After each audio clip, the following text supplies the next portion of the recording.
Hi, everyone. I'm here with Lukas of the Deflate channel, and I feel pretty honored to be maybe one of the first Christians who's brought him in to interview him on my channel. And so I discovered the Deflate channel not too long ago, and I started binge watching all of his videos, and I found them very, very fun and entertaining. And so I can see why his channel has just blossomed over this past, I think, only a year. He's already got over 11,000 followers, and he's just really making a big splash there against these atheists. And so he's also making a good case for Christianity. And so he's even brought in some nice Christians and interviewed them on his channel. So without further ado, let me go ahead and just invite Lukas in. And Lukas, if you could just share a little bit about yourself and what made you get into this, to make this channel that's already grown so large, and what your major themes are on your channel. So go ahead and share that with us, if you would. Sure. Thank you, SJ, for having me. So yeah, my name is Lukas. I'm 38 years old, married to Denise. We've got 3 kids. We're originally Swiss, but we've lived in Beirut, Lebanon for the past 10 years. We do media ministry in Arabic and English to reach young secular Arab youth mainly. And so one of the things we've done in the past is we've hosted discussion nights in our living room in Beirut, where we brought clubs and their crowds together with Christians to discuss, the big questions. Why is there something rather than nothing? Is morality objective and whatnot? I was made an administrator of that atheist club due to a very a strong relationship that formed between me and their leader. And so we would have once a month or twice a month, 30 people cramming into our living room to discuss these things. And so my channel is really just the result of that experience, or I've just decided to take this experience online and go on YouTube to kind of, to present the stuff that I would talk about in my living room to those guys. Yeah. Yeah, so this is really interesting. So you found a bunch of secular people in Lebanon, and so I assume that maybe they came from the Muslim faith? Yeah, it's really, most of them would. Lebanon is has quite a mixed and a multicultural, multi-religious society. There are both, Shiite and Sunni Muslims and Orthodox Christians and Catholic Christians. You find everything here. But the reality that you see when it comes to young people is that across the board, no matter where they're brought up, whether in the Muslim or the Christian faith, they, just as in the West, they would reject institutionalized religion and, God. And in their mentality and their philosophical outlook or take on life is very similar to what we see in the West.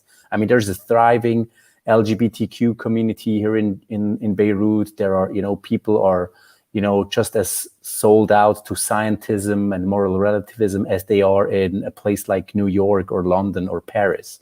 So that's what unites kind of that young generation, like an ever-growing generation of Arab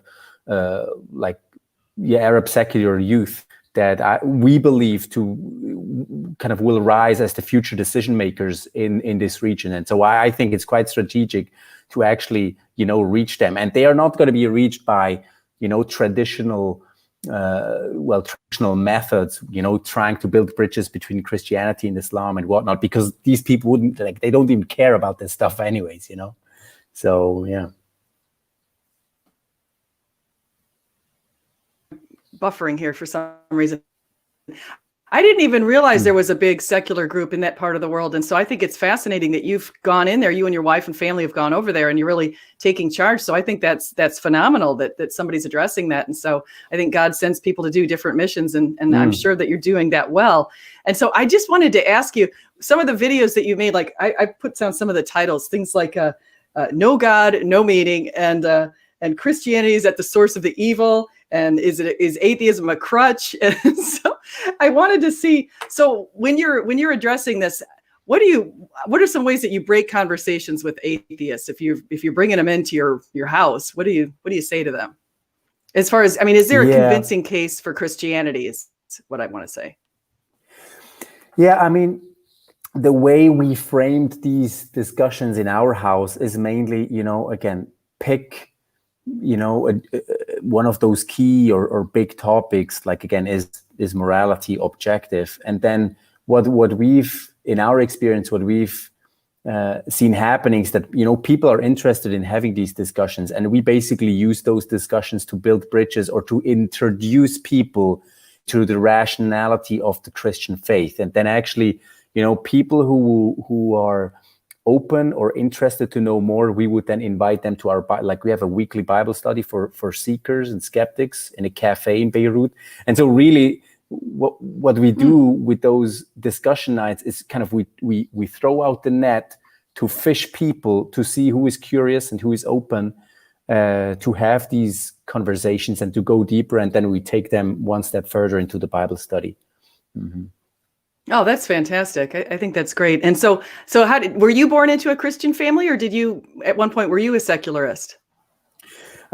I was born in a Christian family, and I guess one of the things I realized from a pretty young age is that just because I'm born into a Christian family, that doesn't make me a follower of Jesus. So I realized, I think the first thing I realized as a child was that, well, it's up to me whether I really want to, you know, make this my own. And it took me till my early 20s till I actually decided to follow Christ. It was a long journey. Wow. No, that's great. And I think I agree with you, because I think a lot of us fall away in college. It's right around 18, 19, you start questioning what your parents were thinking. And so you might go off on your own way. And then I came back to Christ in the same way that you did. And so I think that's fantastic. And so I noticed that you've been making a lot of videos on Alex O'Connor, the cosmic skeptic. And so, and I noticed one of the things that you say in the videos a lot is you say, you don't want to offend him. You want to make sure that this is all in polite conversation and that kind of thing. So what do you think are some of Alex's ideas that might be flawed? And I know, of course, we think atheism is flawed, but I mean, just in general, because I know I don't think he believes that we have free will, for example. And I think you might have even commented on that. Yeah, I have. I mean, so he has, you know, his, I guess one of his big convictions is, again, the idea that there is no free will. That's something he talks about repeatedly. And then what I've really done in the past couple of videos, I mean, almost exclusively, all my responses to him are related to his ethics. And the recent response I did to his supposedly biggest case against Christianity based on animal suffering is actually related to his ethics, to his ethical framework. And so here's the thing. Alex says of him, here's another thing. First of all, I really appreciate the guy. I mean, I think he is the most open-minded and most serious and honest atheist on the YouTube platform. I don't think there is anyone like him, actually. And I've seen him change his mind. I mean, he's had conversations with William Lane Craig where he openly admitted that he was wrong about stuff, and he's openly said when he was wrong, and I respect that a lot.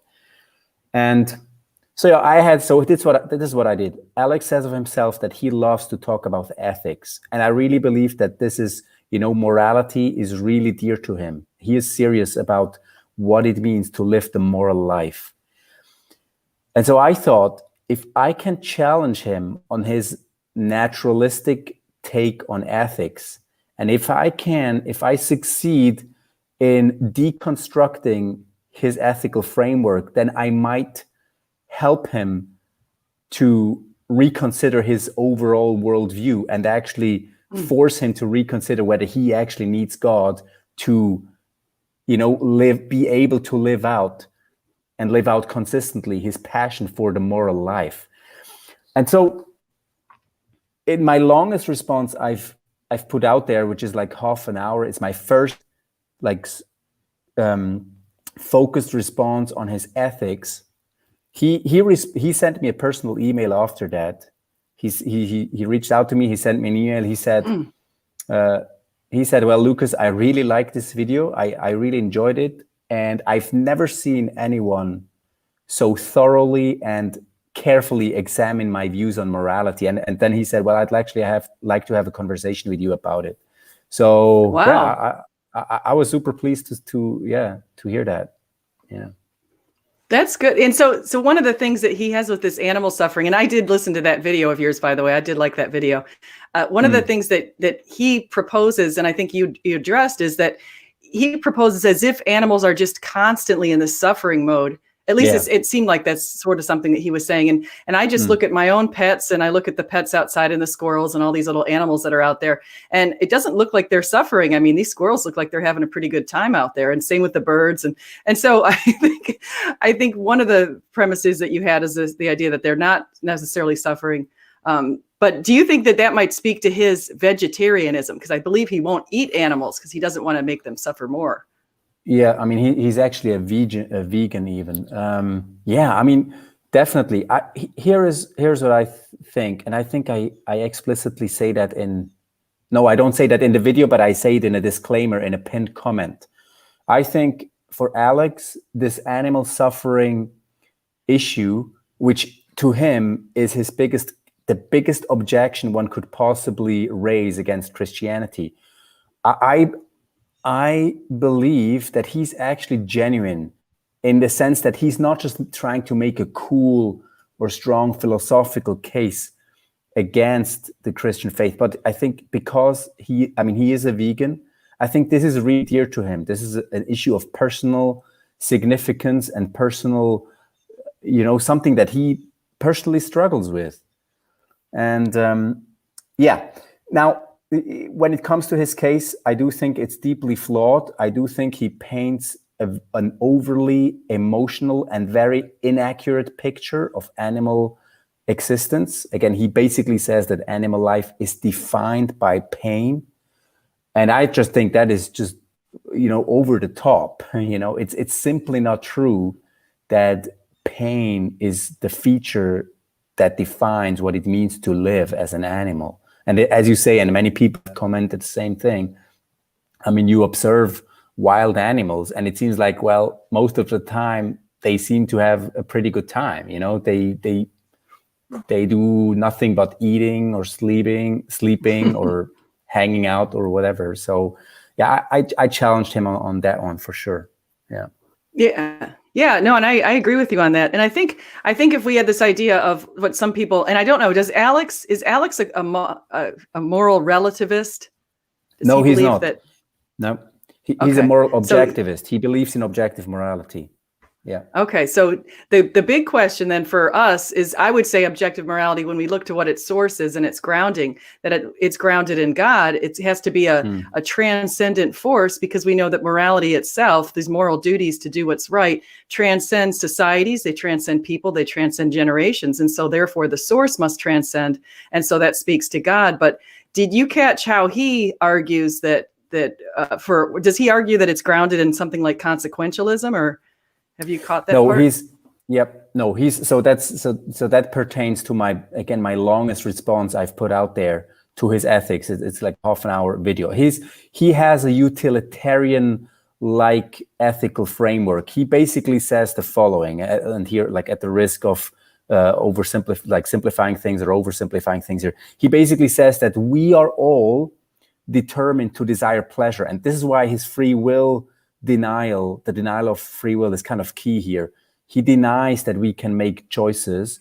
Instead, he says that we're actually determined, and not just determined, but determined to desire pleasure and determined to desire the maximization of pleasure. Now, from there, that's just the key idea behind utilitarianism, or something that is very utilitarian anyway. From there, he says that, well, there are objective facts about what maximizes pleasure. I mean, he makes the example of there's an objective truth about whether you take a sip of water with your right hand or your left hand or whatever way you do it. There is an objective fact about how you maximize the pleasure of performing that action. And he says, well, this means that we have true or false beliefs about how we maximize pleasure. And he says those beliefs, like the truth or falsehood of those beliefs, is what establishes the objective rightness and wrongness of morality. He says what is true belief about what maximizes pleasure is ethically right. false belief about what maximizes pleasure corresponds to what is ethically wrong. And this is how he believes to be able to establish objective morality without God in the picture. Yeah. So it sounds very similar to something that Sam Harris would come up with in his moral landscape book. And so he's got this idea of grounding it in pleasure. So how would you, or how did you argue against that? Yeah, so I actually have two responses to that. One is already out, and the second one is coming out in like 6 weeks or so. My first response pointed out that one key problem, which is this, that it is far from self-evident or clear that what maximizes pleasure will actually correspond to what is conventionally considered to be morally right. And so I picked the example of rape because it's an example that Alex himself picks. And my response shows that it is very plausible to suggest that in certain circumstances, or actually in a lot of circumstances, especially from an evolutionary standpoint, rape will maximize certain people's pleasure, especially the pleasure of those who don't have the opportunity for consensual sexual intercourse, And so that means that according to Alex's framework, well, actually, an atrocity such as rape is sanctified as the 100% moral option. And so that's one thing. I essentially point out that it is far from clear that what maximizes pleasure is actually what we consider to be good. And and then my argument is a bit more complex than that. I basically say that, we have an intuition, and all moral reasoning starts with intuitions, like with the intuition that there is a moral realm. An intuition is something that that is just self-evident to your consciousness or to the conscious mind.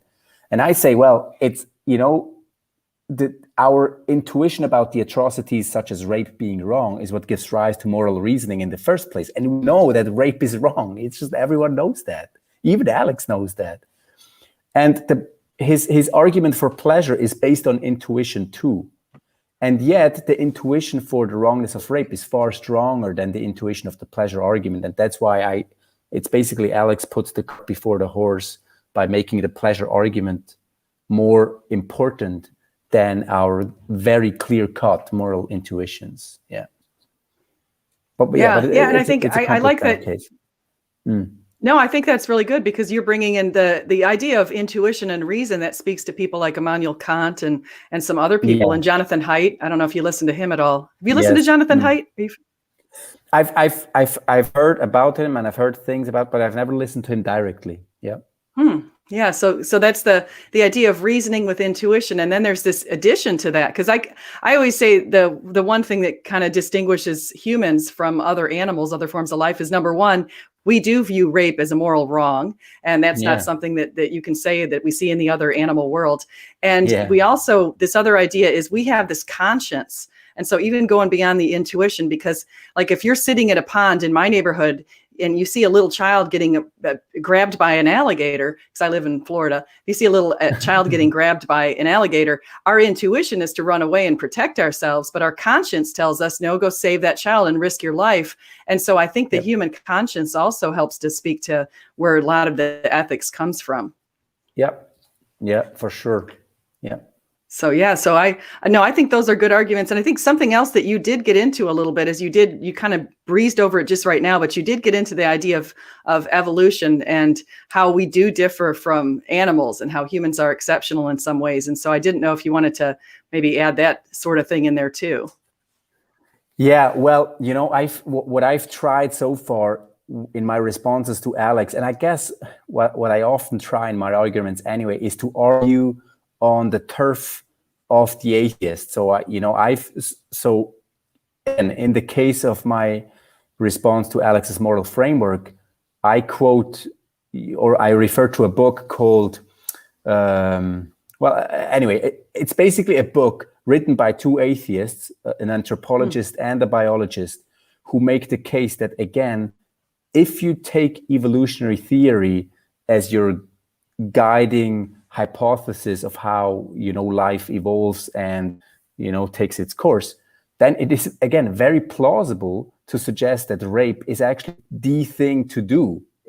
Again, if we're supposed to pass on our genes, well, then, male humans who don't have the opportunity to do so by consent, well, they will do it by force, because, again, in the end, evolution will tell us that we're supposed to pass on our genes.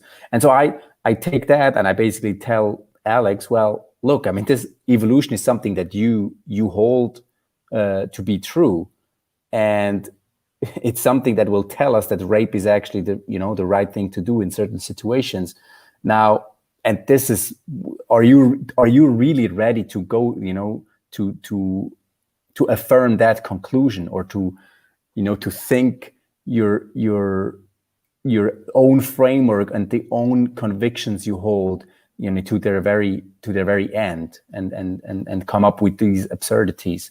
So yeah, I mean, it's not, I mean, I'm not, I don't believe that evolution is the accurate description of how life, emerged, or how the different life forms emerged. But again, I don't, I'm arguing on, I'm trying to argue at least on Alex's own terms, because I think it's more powerful to point out what is wrong by referring to, again, the convictions that Alex himself holds, than instead of bringing in my own convictions and presuppositions, which Alex could attack in turn.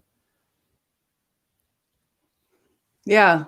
No, I think, and I'm excited. I'm looking forward to that chat that you have with Alex on your channel. I've listened to him talk to people like Frank Turek too.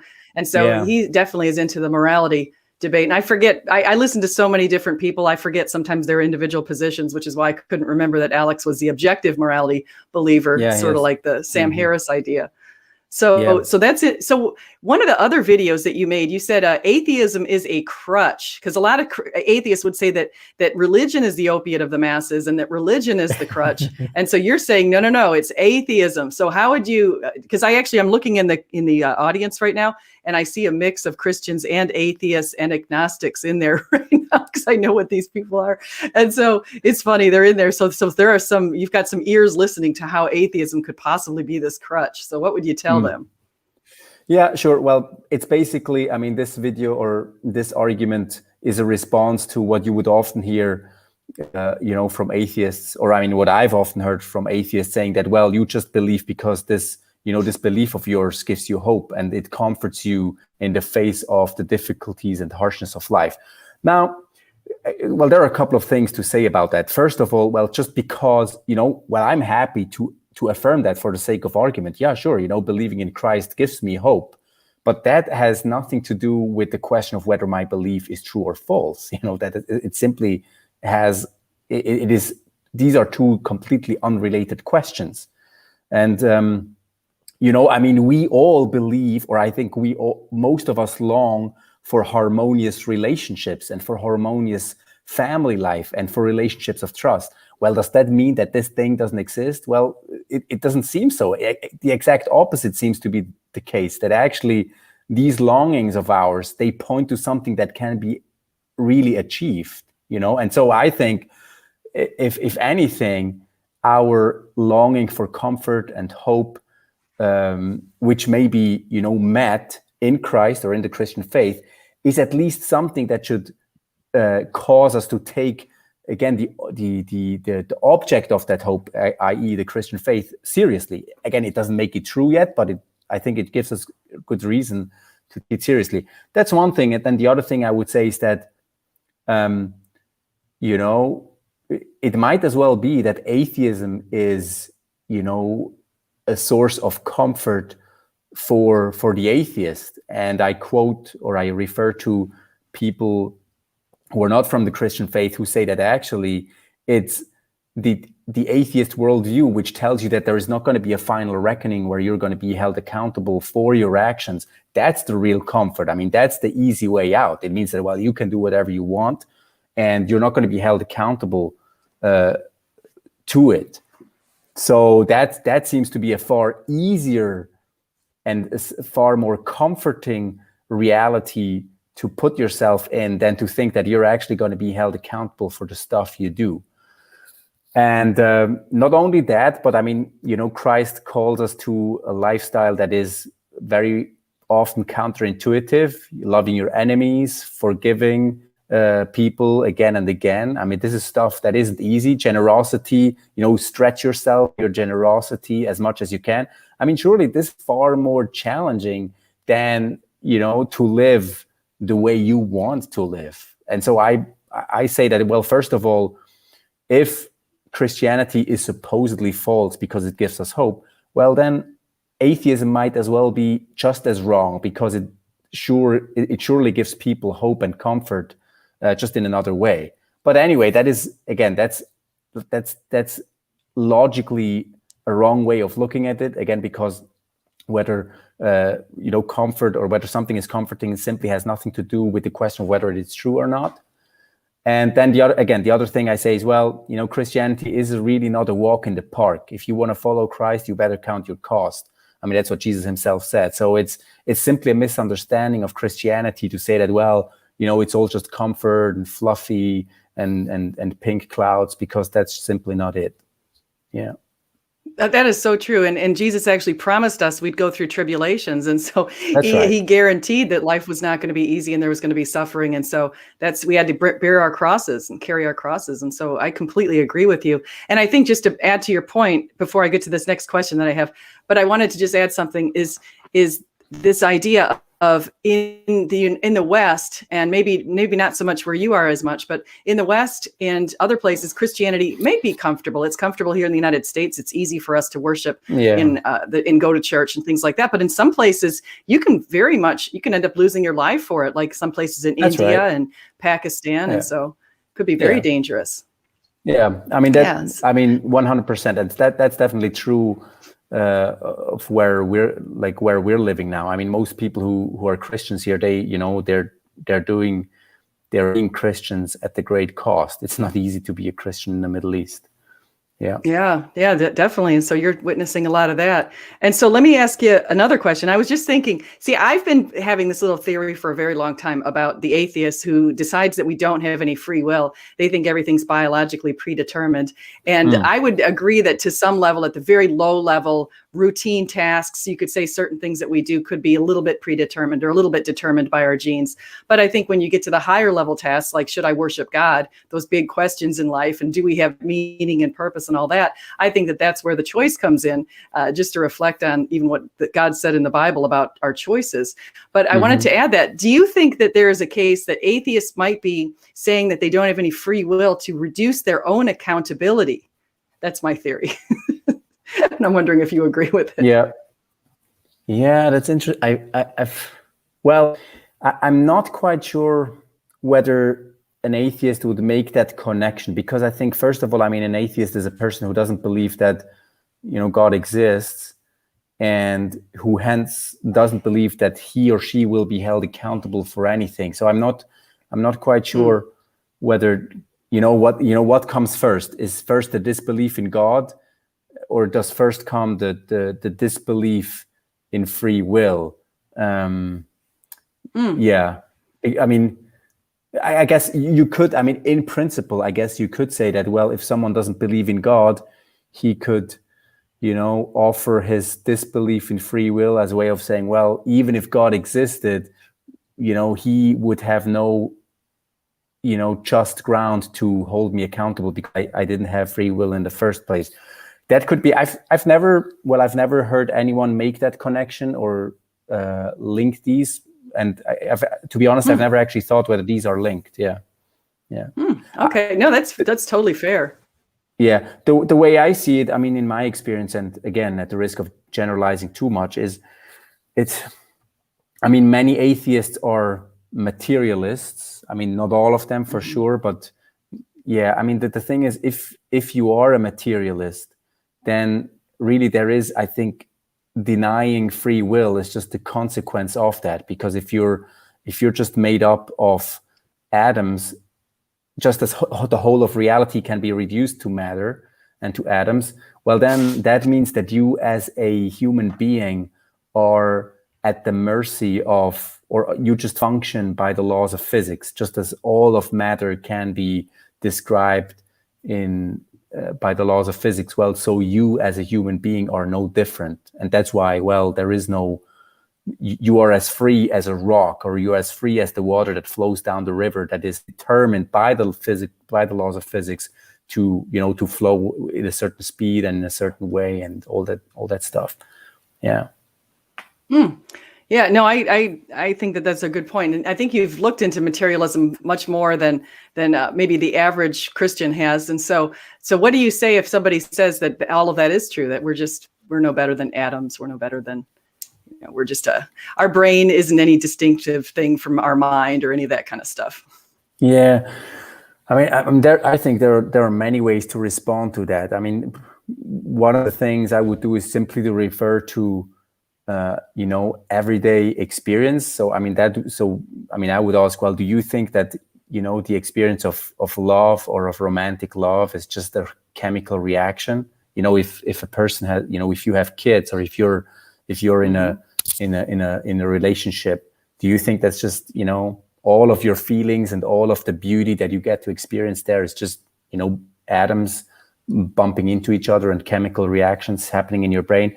And it seems kind of, I think some people actually, you know, they would affirm that, yes, that's just all there is to that. But I think for many people, the first time they will think about that, they will feel like, oh yeah, true, I have never actually thought about that. You know, that, you know, if my materialism holds, then every experience of beauty and of love and of transcendence, when I listen to great music or watch a great movie, well, that's just, you know, there's nothing to that. You know, there couldn't be anything special about it, because it's all just chemistry and physics.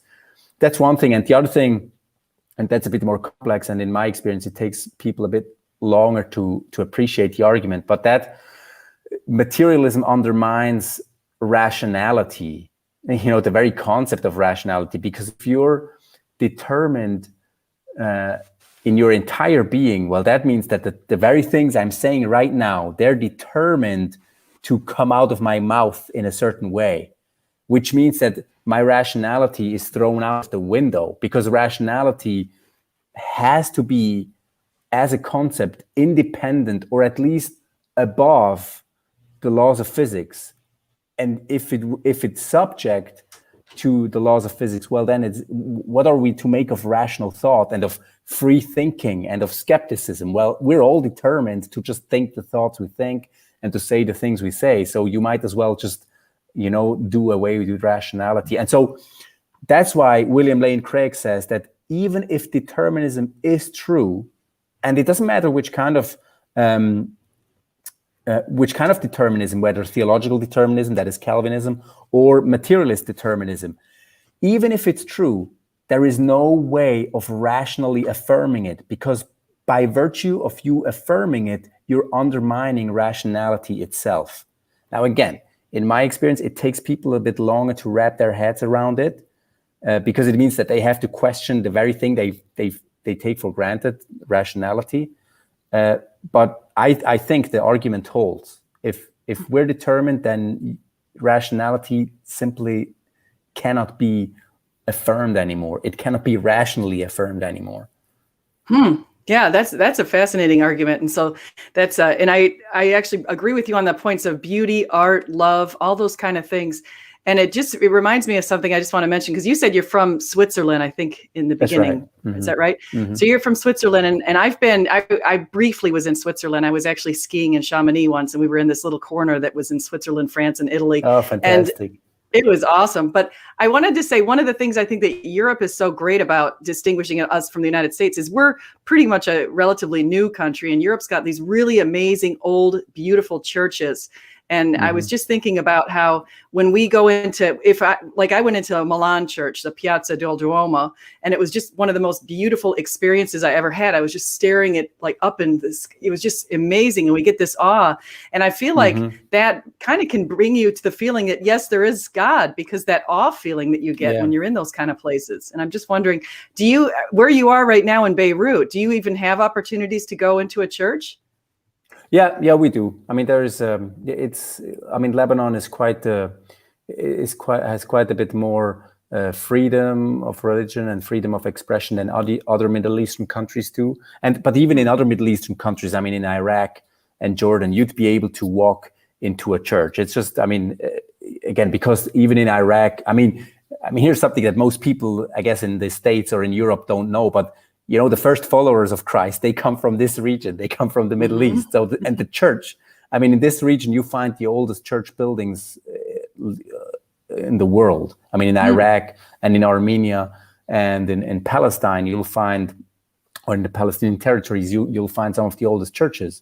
So, so traditionally there has been like an indigenous, so to speak, Middle Eastern church presence ever since the days of Christ. And so these people who come from these communities, they're pretty free in living out their faith. I mean, the issue is more tricky when people, from the Muslim background turn to Christianity. That's when things get a bit trickier. But yeah, I mean, I would affirm completely the sense of awe. I mean, it's not something that is often talked about in apologetics conversations and debates, but that's definitely something to take seriously, And I mean, Jordan Peterson recently in a video or in a conversation I reviewed between him and Stephen Fry, I think Jordan Peterson says that this sense of wonder, the sense of wonder that inspires great art and literature and music, he calls it one of the primary religious instincts. And it's true. It's, you look at the universe, we're inspired to, again, create art and beauty and, to reflect on the beauty that is out there. And that's I guess one of the signposts that makes you think, well, is the flower I see and the colors I perceive and the sky above me, is that really everything there is? Or is the sense of wonder actually pointing me to something beyond the thing that is in front of my very eyes? Yeah. Yeah. I'm glad. I forgot that you do Jordan Peterson reviews, because I have listened to yours on that, and I thought that was. I'm trying to remember which one I saw, but I really enjoyed it because I love Jordan Peterson. And I was just wondering, some of the things that you're saying remind me of C.S. Lewis a little bit, and talking about this idea that we have this desire, and that kind of points us to something. So I was wondering if you're also a fan of C.S. Lewis. Yeah, sure. I'm not. I mean, I've read C.S. Lewis for sure, but I mean, I know a lot of. I'm intimidated by a lot of people I know who are, I mean, absolute experts in C.S. Lewis literature. So yeah, I mean, I'm pretty familiar with his work, but not as familiar as I would like to be. I mean, I still have some of his books on my reading list. Yeah. Oh yeah. But yeah, he's got some good stuff. Yeah, definitely. And I mean, it's him. I mean, in the tradition, I guess, of Augustine and others who also says that, well, the fact that we seem to have desires, and this goes back to the psychological crutch case that we briefly talked about. He says too that we have desires, again, for loving relationships, for good food, and for experiences of transcendence, and these desires can all be met by good music, by there is such a thing as good food, there is such a thing as true loving relationships. And so he says that, well, your experience of wonder points you to something that can really be met, and that thing is God. So yeah, no, I agree. I think that those are really good points. And I just wanted to say hi in the audience really quickly. You've got some fans in here. You've got the Think Institute showed up here and says he or she, I'm not sure actually who the Think Institute is, but this person really likes your stuff. And Veckel, Standing for Truth, Slam RM. These are all my Christian brothers and sisters. But then I also saw some atheists in here. And where is it? Diogenes of Melos. He's been in here for a while. And we had Parker in here for a while. And then One Cow Stampede. So so you've got some people in here. So if you guys have a question for Lukas, feel free to put it in the chat. Nathan Ormond was in here before. I also said hi, or I didn't say hi to him. So we've got a lot of different people, and so a lot of different views. So are you also on social media and any other places besides YouTube where people could see you interact with atheists or anything like that? Yeah, well, I do have a Facebook account for Deflate, and I do have an Instagram account and a Twitter account. But really, I mean, I have to be honest, I have not been able to keep up with with putting out content and interacting it. I'm planning to be more regularly active there, but I'm just, well, I'm just too busy still with this YouTube stuff. I mean, I've only been doing this for a year, and in fact, so here's the thing. I started this YouTube channel exactly a year ago. I mean, the 1st of July, 1 year ago was when my first video came out, No God, No Meaning.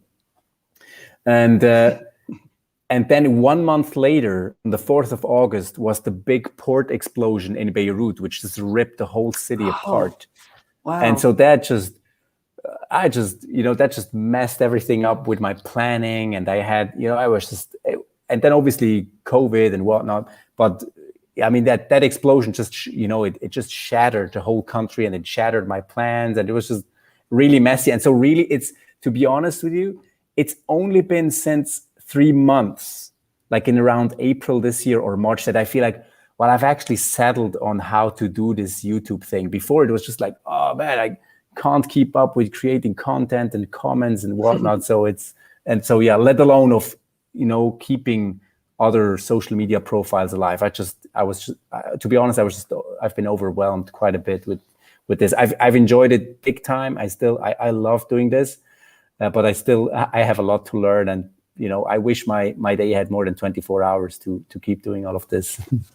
Yeah, yes. Well, I mean, you attracted the attention of, I think you mentioned before, Godless Engineer John, and I've been on his channel before. Yeah. And he's out there making a splash. He's got a huge presence on Twitter and other places too. Plus he's got a big presence on YouTube. So you got their attention. But I was wondering about you kind of looked at Alex's arguments, and you made a lot of arguments about Alex. Are there any other, rather, I would call Alex a pretty sophisticated atheist, and maybe even kind of similar to some of the famous atheists in the past, like more like the Bertrand Russell or Nietzsche or somebody like that. Are there any other sophisticated atheists that you've encountered that you think that they might be worthy of your attention and a video response?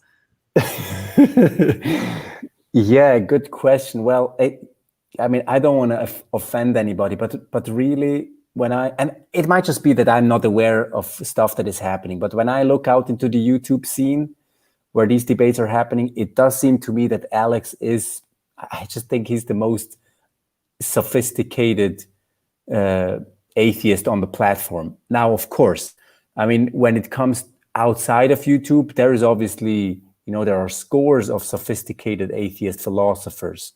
But when it comes to people who have a presence on YouTube, because this is where the conversation seems to be happening mostly, I find it hard. Yeah, I mean, okay, genetically modified skeptic Drew he seems to be quite a thoughtful guy and like a nice dude. Yeah, so I've done responses to rationality rules, but I find him to be not quite as nuanced as Alex, for example.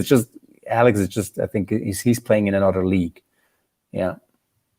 Yeah, no, I think you're probably right. I've listened to Rationality Rules, and he's another one who doesn't think we have free will.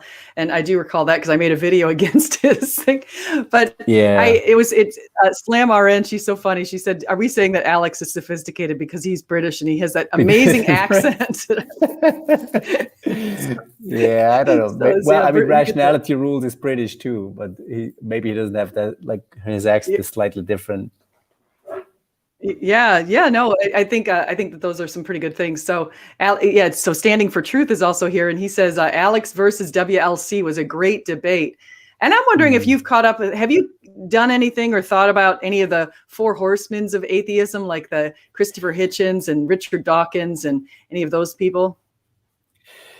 Yeah, I mean, I've read Sam Harris. I've read a couple of his books. I've read Richard Dawkins for sure. I've read part of Christopher Hitchens, but yeah, I think out of fairness and charity to the atheist crowd out there and to people like Alex, I think quite a few of the atheists who are active on YouTube, they're past Richard Dawkins. I don't think, as many people are impressed with Dawkins, that is, as many atheists are impressed with Dawkins today than there were people who were impressed with Dawkins 15 years ago. So, and that's why I feel like, well, I mean, I know that, for example, Alex disagrees with Sam Harris on quite a number of things, actually, also when it comes to ethics. And so I think, I'm not like, I don't think I'm going to respond to some of the stuff, directly respond at least to Dawkins stuff or Harris's stuff. Because I think like the conversation has moved on from some of the things that these guys have been talking about. Yeah. I think Dawkins is, I saw this thing with Dawkins on this one channel with Ben Stein, and they asked him, he kind of proposed something like panspermia, that the way that our planet could have formed life initially. And so I thought that was kind of funny. And so a lot of atheists, they want to distance themselves from Dawkins. And plus now Dawkins has taken a different stance on LGBT stuff than some atheists. So they've also been distancing themselves on that. And so you're right. I think so the newer new atheists, because they used to call them the new atheists, we can call the newer new atheists, might be the ones to consider, like Alex, if we want to respond.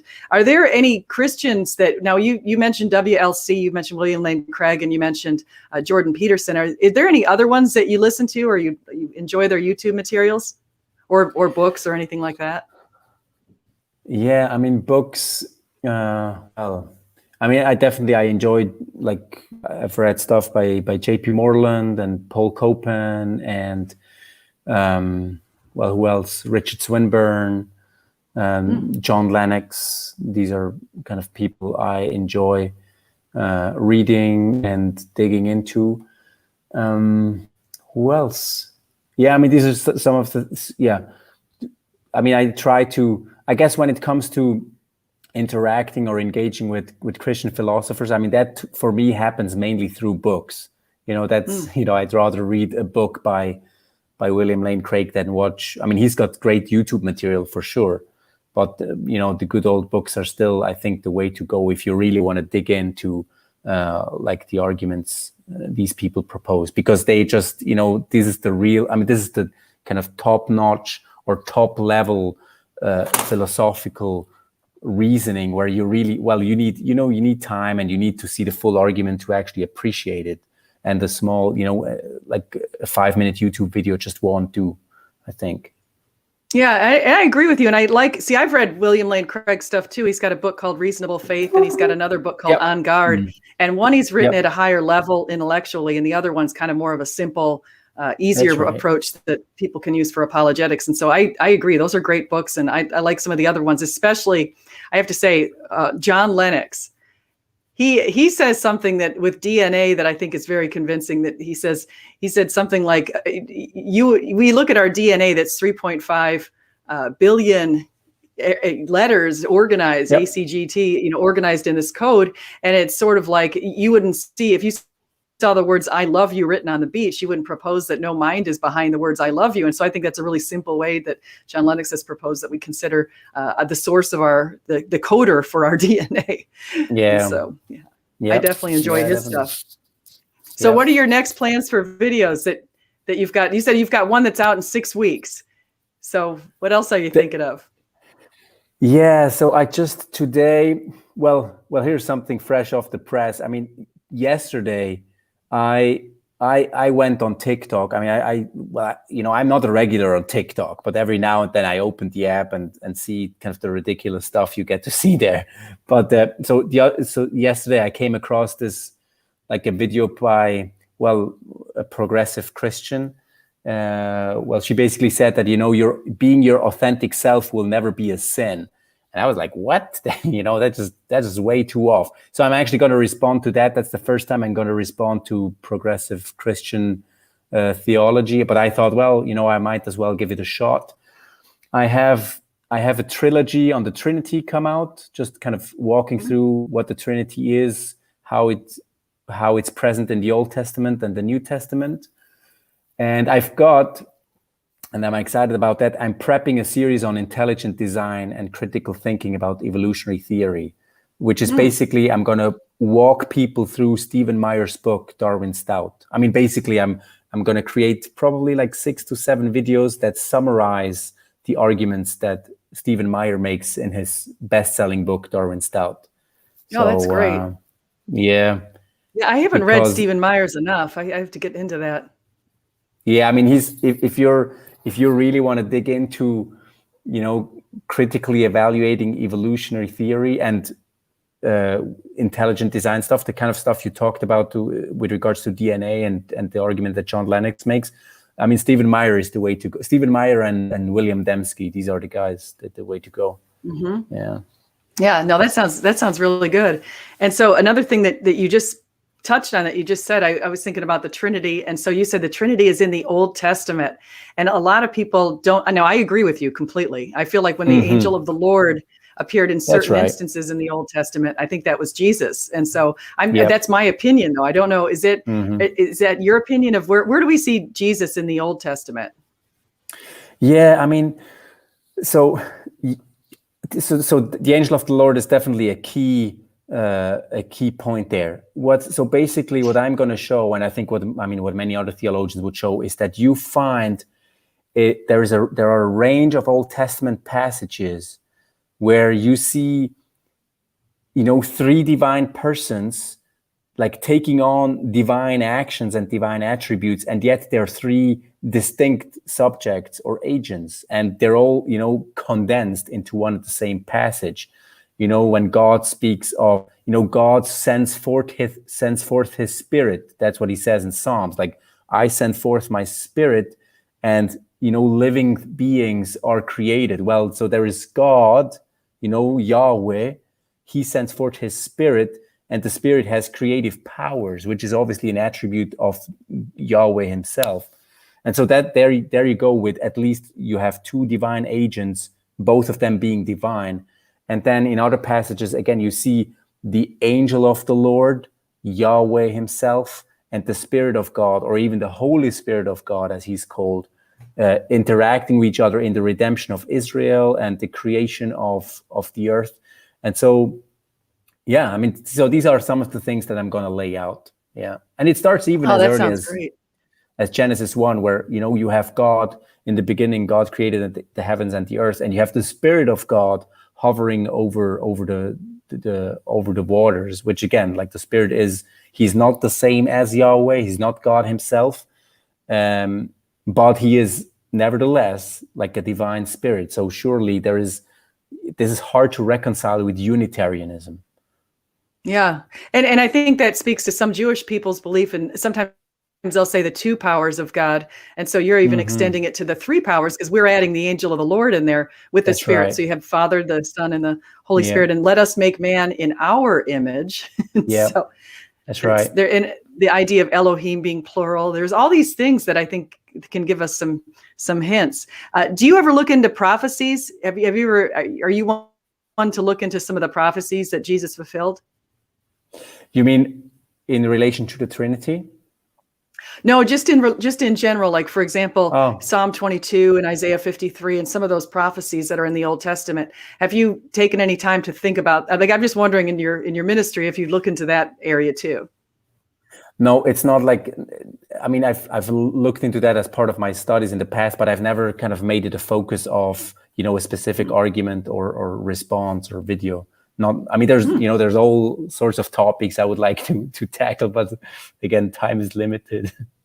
Yeah. Oh, yeah. Yeah. No, there's so many things, and you just started. I mean, you just hit the ground running, I have to say, last year, and then you just said even going back to April, as far as being when you really started running again, and so it's just been a great adventure. And so, yeah, you guys I think if you haven't yet, those of you who are in here, I put the link in there to go over to Deflate's channel. Make sure you're subscribed to him. He's a burgeoning channel. He's got all kinds of really interesting videos. He responds to atheism. He clarifies Christianity, helps weak Christians get their faith back. And I did want to ask you one more thing about, and then I know we're getting towards the hour, but I wanted to ask you one more thing about, you said that you're taking on a progressive Christian, and I at one point I found myself sort of in that camp of progressive Christianity, and I was thinking that Eastern faiths were superior. I was really in a strange place, and I've found my way away from that. I ran from that once I realized it was completely crazy. But this idea of authenticity, it reminded me of a video that I just watched, and I'm forgetting the name. What's the guy's name? John McKay. I forget his. I forget. What do you meme is his YouTube thing. Oh, and he was John McCrae. Yeah. What do you mean? McCrae. Yeah. Mm-hmm. He did something on Caitlyn Jenner as far as being authentic and wanting to be authentic. And this isn't about Caitlyn Jenner, but he was responding and saying authenticity isn't the end all be all or the best thing. Let's look at these other things. I don't know if you happen to catch that. Yeah, I saw his video. And it's funny. I mean, the video I'm catching, well, I'm responding to a TikTok video, which is like 15 seconds long or 30 seconds long. But the tagline or the catchphrase of that video is literally, your authenticity in being who you are will never be a sin. And so I just take that and say, well, are you really sure? Because it seems to me that the Bible is saying that our heart, Jesus says, well, out of the heart come, all sorts of evil desires, lust and slander and murder and all of that stuff. And, Ezekiel tells us that, God will exchange our heart of stone and, put a new heart and his spirit into us.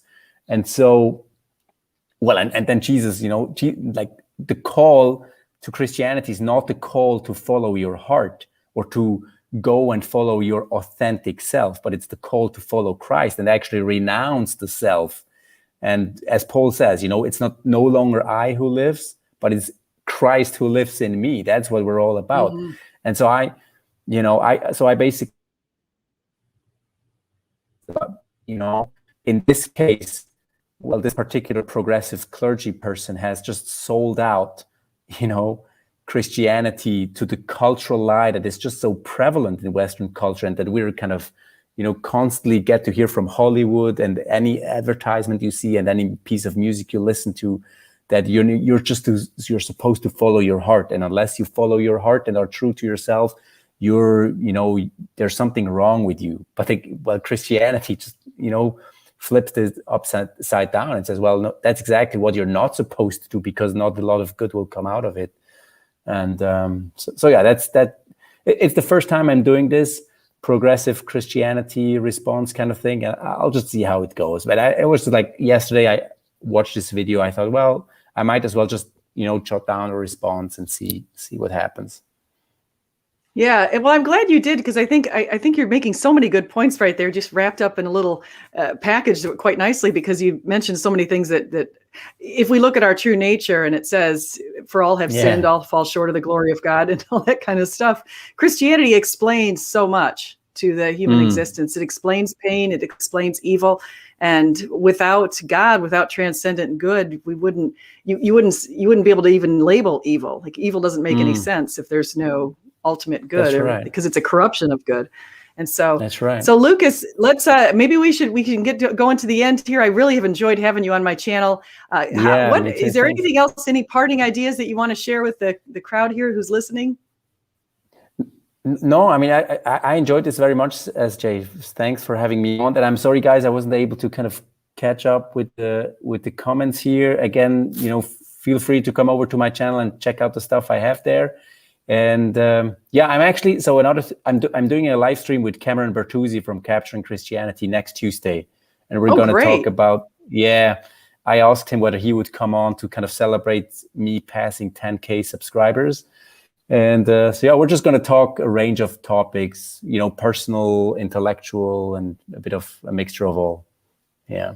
Oh, I like Cameron Bertuzzi's channel. So everybody can go over there too, Capturing Christianity, and make sure that you see that. At 2:00 tomorrow, I'm going to be on Sal Cordova's channel and Evidence and Reasons. And later this week, I'm having a Josh Rasmussen on my channel. So on Friday, I'm going to do that. And I've got other stuff going on that I'm forgetting right now. So it's like kind of terrible. Oh yeah, I'm going to go on what's his name? Supreme Apologist. I'm going to be on his channel with a bunch of other women on Thursday discussing Christianity and beliefs and all that kind of good stuff. So you guys, please join us. Please come to those channels. And just remember, whether you eat, drink, or whatever you do, do it all for the glory of God. And so thank you so much, Lukas. I think I'm one of the first to have you on my channel. That as far as now capturing Christianity is going to get you on his channel, or you're going to go on, he's going to go on your channel. But I think yeah, so, and I see Evidence and Reasons is right here in the chat. So I'm going to be on his channel tomorrow at 2:00. And so make sure you guys go over there and follow that, and definitely follow Deflate. And so everybody, please like, subscribe, please come back, and do make sure to go over to Deflate's channel. It's oh, you know what? I forgot to ask one last thing. Why is it called Deflate? I meant to ask you that. Yeah, that's a good question. Well, I started off, with the goal of deflating atheist objections to the Christian faith. That's why I thought, well, what would be a catchy name kind of to describe what I'm trying to do, kind of countering objections to Christianity. So I went with that, but now I feel like, I might as well have chosen something else, but now it might also describe, I think I'm really trying to deflate some of the anger and the tension that sometimes happen, when these discussions take place between Christians and atheists. And so, yeah, I guess there are different ways of interpreting my name. I mean, even I myself, I'm not quite, I'm not set on one particular interpretation.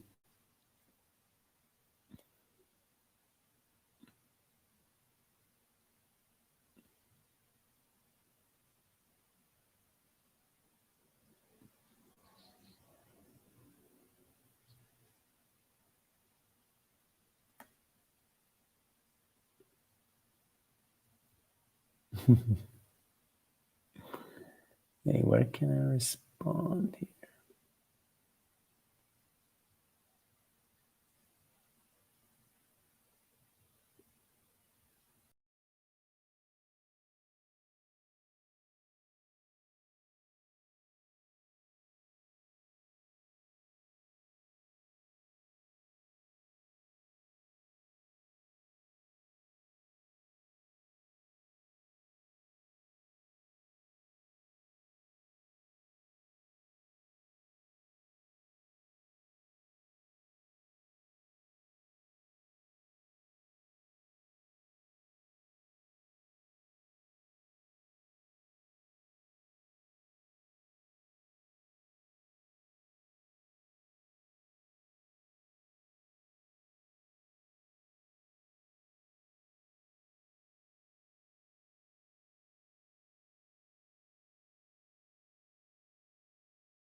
I am so lost. I lost my guest right now, Lukas. I just realized I'm recovering. You guys, thank you for coming in here. Please like, subscribe, do come again, and make sure, of course, to go over to Deflate's channel, and we will find out exactly why he's called Deflate.